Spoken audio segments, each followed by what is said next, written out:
Now for the closing reflections. In every enterprise, the appetite for innovation is infinite, but the capacity to sustain it is not. The difference between those who experiment and those who endure is not the number of ideas they generate or even the boldness of their bets. It is the discipline with which they steward innovation as a portfolio. Commercialized, governed, and balanced across horizons.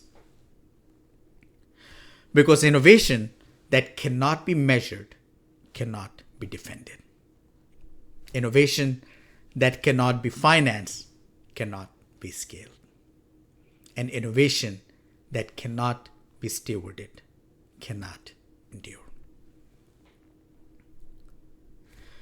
The enterprises that will lead in this next era will be the ones who see accountability not as a choke point, but as architecture, who treat structure not as constraint, but as leverage, who embed financial stewardship not after innovation, but within it, so that every horizon funds the next.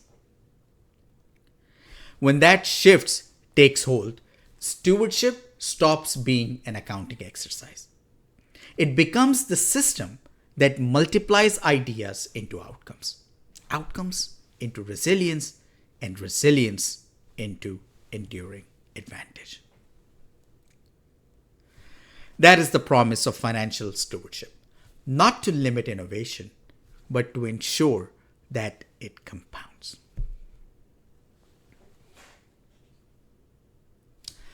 So let me leave you with a few questions to take back into your own enterprise. Are your innovation investments governed with the same rigor as your core operations? Do finance, engineering, operations, and procurement share one rhythm or four different ones? How balanced are your horizons, paying down the past, refreshing the present, and seeding the future?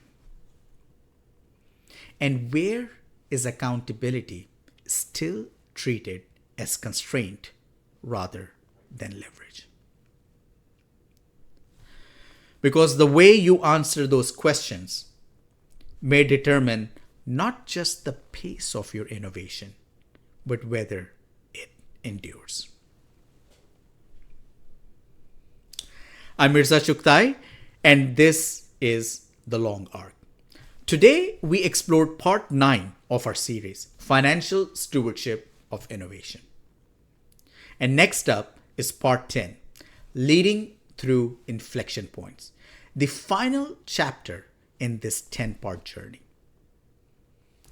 Until then, let's keep building systems that sustain innovation.